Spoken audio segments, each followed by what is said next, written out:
All right, what's going on, everybody? Woo! Some marathon availability tonight from the Avs. We spoke to Rick Bowness as well, the Winnipeg Jets. What a night here at Ball Arena. Um, Not really just for the Avs, but just in general, I guess. JJ, let's broad strokes thoughts on the atmosphere. First home game of the first playoff home game of this postseason for the Avs. Yeah, it was good. I really like the pregame stuff. I think it hyped up the crowd real nice. And as I mentioned on today's show, I was at game one of the Nuggets playoff round, and this definitely beat that, I would say. Yeah, it felt like you could feel the crowd, the energy kind of building. But JJ, a lot to dive into in this game, so let's kind of get started. Another big outburst of goals for the Colorado Avalanche tonight, but slow start. You looked at me at one point and you said, "Why is this game so boring?" From my perspective, it looked like there was a big emphasis from both teams on let's tighten the screws defensively. Yeah, I mean, every game so far has hit the over, right? So I think both teams look at that and say, we got to shut it down somehow. So they tried extra hard to be very conservative, I think, on both ends, and just didn't want to give the other team any leeway. Yeah, at all. You and I talked coming into this series saying that the Avs, one of the main things they needed to do was get to the front of the net and find rebounds. It's exactly what Zach Parise does on that first goal. We're only 3 games in. If the Avs are going to go deep, you got a long ways to go, but 2 goals out of Zach Parise early on. You and I had a big debate about the depth right before the end of the regular season. Can't imagine there is much to complain about depth-wise through 3 games. No. I mean, it's been fantastic throughout the whole series. And you look at tonight and you got goals up and down the lineup. And you know me, Jesse, I love to see that. Zach Parise getting it started in a very Zach Parise way, right? Just hanging around the net looking for those rebounds. And credit to you. You called that. Right when Zach Parise showed up, you said, I won't be surprised to see Zach Parise score some very important goals for the Avalanche, especially come playoff time. And that's exactly what happened. I mean, it was a big goal because it got the Avalanche started feeling good. First goal of the night. And it was tough to see Winnipeg kind of crawl back. And for a second there, you're like, oh, wow, is Winnipeg going to take control? But that third period was just something else from the Avalanche, something we've seen all season. Yep. But I guess I didn't expect it to show up like that in a playoff setting. There's been so much talk about the goaltending in this series, and we will circle back to Connor Hellebuck, no doubt about it. I want to talk about Alexander Georgiev. My big gripe with his game one in those last couple of regular season games coming down the stretch was the inability to come up with the big save at a big moment. Defensive zone face-off for the Avs with 9 seconds left in the first. 3 huge saves, with maybe the third one being the biggest. But you were quick to point out those are 3 big saves that he was having to move and be athletic, but found a way to make all 3 of them look kind of routine. Yeah, it was positionally sound, right? And it just kind of put himself in the right spot, watch the puck hit him. Great stuff, right? And it all started from the get-go. The crowd was behind him right away, right? You heard the Georgie chants before the game even started. I think he rallied behind that, felt good, realized, wow, maybe the entire state of Colorado doesn't hate me like I felt for a second there. So, no, I think that was good on the crowd to really pump his tires a little bit and kind of help propel him to that night he had tonight. He seemed like he had a little bit of extra juice coming into tonight. He was moving sharp. He looked good. And like you said, positionally, rock solid. Second period got going, and that was definitely the Jets' strongest period for my money. Not only do they get both goals, but it seemed like they really jumped on the Avs fast. We just talked about the 3 big saves in the period. That first goal, Tyler Toffoli, you don't like that one. It's a squeaker on the side of the net, and like we've kind of had at different points in this series, oh man, how is he going to respond? And then the Jets get another one not too long after that. I guess what was kind of going through your head, again, for me, you start thinking about the 7-0 game from a week ago, and oh man, is this going to get away? But the Avs held it together. But again, when the Jets are making that push, and we're going to get to the Tyler Toffoli save on the breakaway here in just a minute. But your kind of thoughts as we're watching the second period unfold? I don't know. It kind of felt like maybe this was going to be the night where both teams do lock it down a little bit. And maybe this is the night we see the under hit. It really felt like that for a second. So I think there was a little bit of doubt in my mind of like, okay, is the offense going to be able to respond here? Like you said, we didn't love that first goal. I'm still kind of trying to figure out how it went in. Like, did Georgiev's skate come off the post for a brief second? Tyler Toffoli capitalized on that. I still don't know. I want to take a couple more looks at it. But yeah, I guess just a little bit of doubt on how many goals were going to be scored tonight, I think was the main thought in my head, because it didn't feel like any team was going to give an inch. So maybe 2-1 was going to be that final score. But again, the third period just blew the doors off of that theory. Yeah, 100%. And again, going back to Georgiev and the big stops right after it's 2-1, kind of a weird broken play at the Avalanche blue line. Suddenly Tyler Toffoli, who's been an Avalanche killer his whole career, finds himself on a weird, again, there was 3 Avs players standing on the blue line. Then suddenly in the blink of an eye, Tyler Toffoli's 15 feet behind all of them. Alexander Georgiev, big stop to keep it 2-1. That's where the period ends. The Jets really tightened the screws defensively. I thought the Avs, to your point, kind of bounced back and kept the Jets from going on any type of run. So you go into the third period down 2-1 if you're the Avs, and I think you felt all right about that. Well, the end of the second period, you really felt the Avalanche kind of get to play their game, right? I looked at you and I said that this is suddenly becoming a track meet, and Winnipeg, if anything, does not want this series to be any sort of track meet, because you saw exactly what happened. I was impressed, though, by the Avalanche's ability to carry that into the third period. I thought that intermission was maybe going to just stunt all the momentum. But no, they were able to come back out and kind of keep that same pace and keep that same energy on the push. So I thought that was impressive. I wish I could have squeezed in a question there with Bednar, because I would have liked to known how he continued that momentum, because that's hard. Intermissions can often just slam the brakes on teams, but not in this case. So that was nice. Yeah, and like you said, they come out quick, and the key to the third period, you and I talked about it. The Jets scored on their power play opportunity in the second. The Avs failed to convert on theirs. That's another key to this series you and I talked about. Not that the Avs have to go out and win the special teams battle every night, but you can't lose it every night. And going into the third period, that was the difference so far in the game. The Avs get an early third period power play. You had said not long before this, Nathan McKinnon needs to leave his imprint on this game. He gets a goal, and then just a couple minutes later, I think less than a minute later, Devon Taves sliced open, double minor. The Avs head back to the power play, and it was Val Nichushkin. And you've alluded to the third period a few times. To me, that was when it felt like everything just switched. The Avs started running downhill. Yeah, credit to Devon Taves, man. I mean, he not only came back from that injury and added some more points, ended the night with a handful of points, but that moment was really the game-changing moment, was that 4-minute power play. Credit to the Avalanche for making as many threatening chances as they were able to on that power play and ultimately breaking Connor Hellebuck. You would have liked to have seen it maybe 4 or 5 seconds earlier, so they could have kept that second half of that power play alive. But just the ability to convert on that power play was pivotal, because if not, you suddenly were going to lose that special teams battle.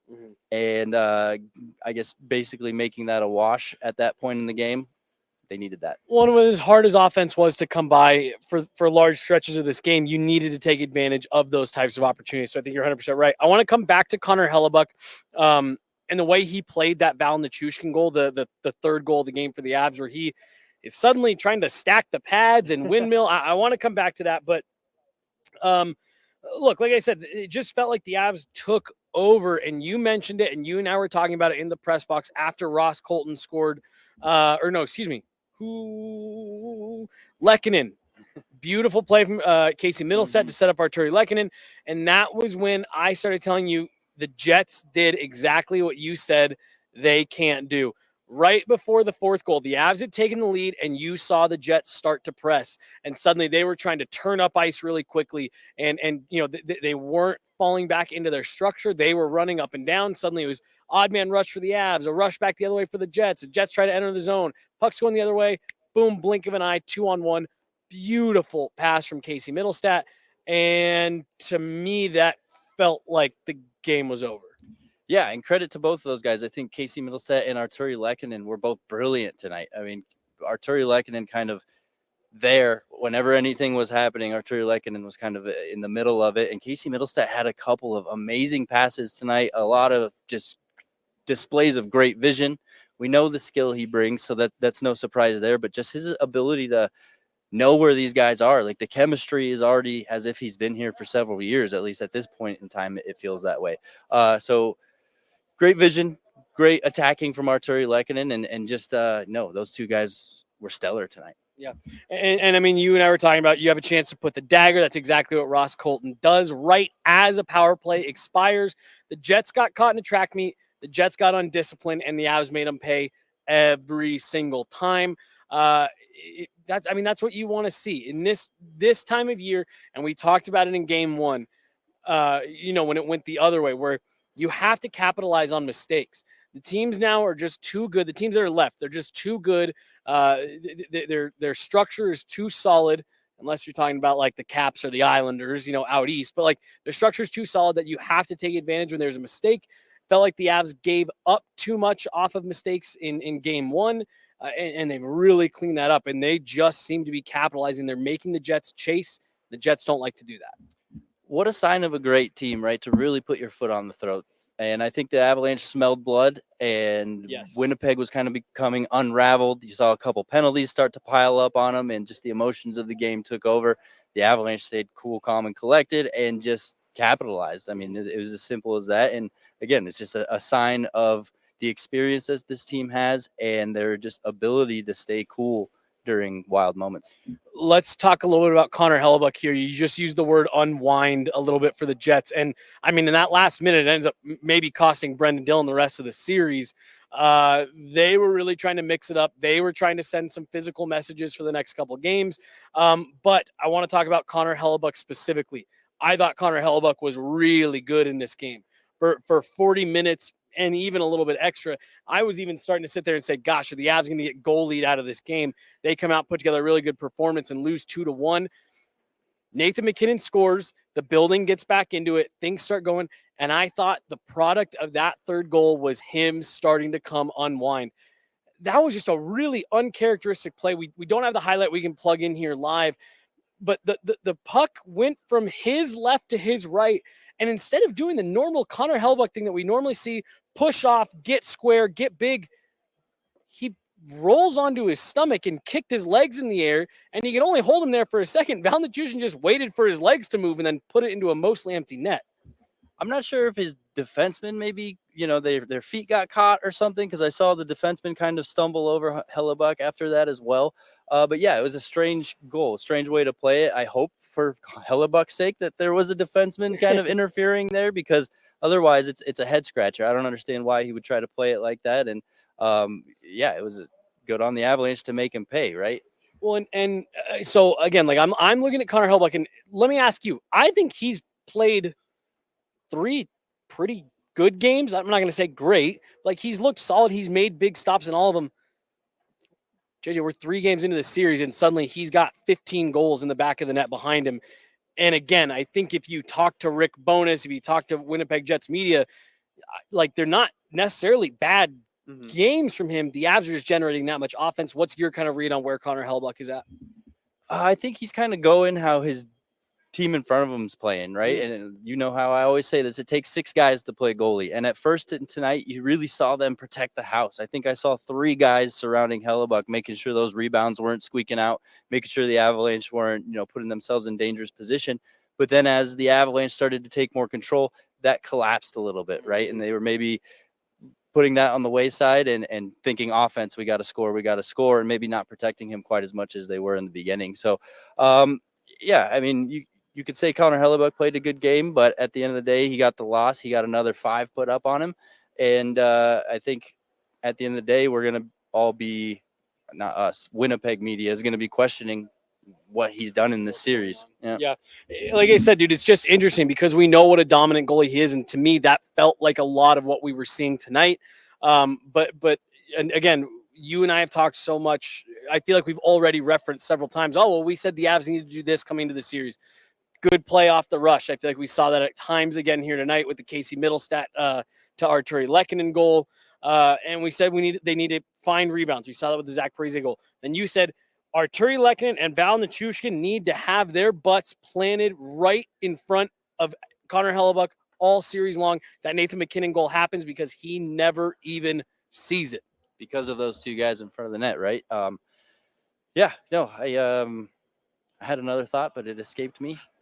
Sorry, It's happening to me. I know.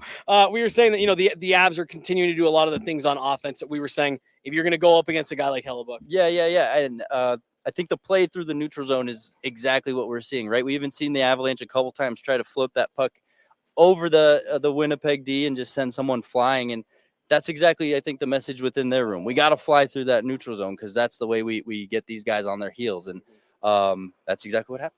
I mean, the Avs have the speed advantage. That was never up for debate coming in. And to your point, I think they're really leaning on it. Casey Middlestat. I was going to say let's get to some questions real fast, but I do want to get your thoughts actually on two more players just real quick. Casey Middlestat, what he's been able to do in his first playoff series here. Man, I thought he was even better tonight. He's physical, he's involved, and like you said, I mean, what he can do with the puck on his stick is we're learning more and more about it every day. I think what we're really seeing from him is a confidence in his teammates. He loves playing with the guys he's playing with, and they just seem to be on the same page from a hockey IQ level. And I think obviously that's what Casey Middlestat brings, along with a great set of skills. He also understands the game. He understands the high level, what other high level players are thinking. So to be on the same page with guys like Arturi Lehkonen just that quickly, it just speaks to his ability to adapt. But I also think the coaches have something to do with that, right? Really helping him get through these times of, all right, we're figuring this out together. Let's attack your skills. Let's protect you from your weaknesses. And Casey Middlestat has just been able to elevate his game to probably a point he's never been able to in his life because he hasn't really experienced moments like this, and he's rising to the occasion. Well, and like look at the wingers that he's being put with: Arturi Lehkonen, Val Nichushkin tonight, Zach Parise. Those are all sandpaper type guys, hard workers. Put on your boots and getting after the forecheck and stuff like that. So I think he's being put in a good situation as well. Last one, and this can be kind of quick. Sam Girard, first game back since the injury. I thought he was really good. Yeah, he was flying out there. I think he had a lot of speed and made a lot of good impact in the early moments of the game. And I think his ability and his confidence with the puck, I think just helped out guys like Josh Manson, and the forwards obviously benefit from that as well. All right, let's take a couple questions here. It's late, guys. We appreciate you staying up and hanging with us. Georgie thought they were passing to the slot. On the first goal, he was saying that he jumped back towards the slot. Right. Yeah. And I think that's why he came off his post for a millisecond. Right. And that's kind of what you saw in that Hellebuck goal too. I mean, he laid on his side and a half a second later, it was in the back of the net. So, I mean, it all happened so fast. So for a goalie just to make a decision, he kind of has to stick with it or get beat, one or the other. Yep. Next question coming in. I was at the game. Crowd was buzzing. How did we do compared to Winnipeg, though? I thought it was just as loud in here as it was at any point in Winnipeg. It's a different building in there. It's much, much, much smaller. So sometimes the noise can maybe feel like it's a little bit more on top of you. But I thought the crowd was great tonight. Yeah, I mean, it was exactly what we said in our little hangout today. I felt like they were nice and rowdy, and they brought their A game. And again, I can't credit them enough for helping Georgie out. I really think they deserve the assist there. Mac and Miko have not looked good in this series. Thank goodness we are getting the depth scoring. Sleepy Miko. I think Nate has been good in this series. To me, Nate is settling in. I even asked Jared Bednar about this after the game. To me, Nate's settling into that 200-foot game we've heard so much about, where and he's still finding his points, but he's not like selling out to generate offense. I thought Nate had a good 200-foot game. Miko, we've gotten to the point where we just are kind of used to this. He wades into the playoffs a little bit slower than other guys. Yeah, I saw him do a couple good things. He generated a little bit of dangerous chances. I think where Miko's really got to break the ice is on the power play, right? I don't think we've seen a good one-timer out of him on the power play in a long time. And when he's firing that one-timer, or even those backdoor tips that he can do, he's very dangerous. And we haven't really seen him threaten in either of those two spots. So that's where I'd like to see him kind of get that monkey off his shoulders. Yeah, I'm with you. Back, shoulders? I mean, both. Yeah. How did Dylan cut his hand? We haven't been able to fully see a clear replay, but it looks like they went down in that scrum and he got sliced. I mean, dude, it's a gnarly picture. I retweeted it. I don't know if you. No, I didn't retweet it. I'm not into that stuff. You can go find it on my Twitter page if you want, or my X. I mean, there's no way you play the rest of the series with that, right? I'm more worried about the rest of his career, right? I mean, if that could get you in some bad spots, some ligaments, maybe the use of your hand will never be the same again. So I'm just hoping that, it's not a career-ending thing because, I mean, hockey's so much about your entire body that for just your hand to maybe be a big reason that you could potentially be the end of your career. It's a deep cut. devastating. It was a nasty It was looking cut. disgusting. Yeah, absolutely. I think you could see bone or Muscle or yeah, tissue or something.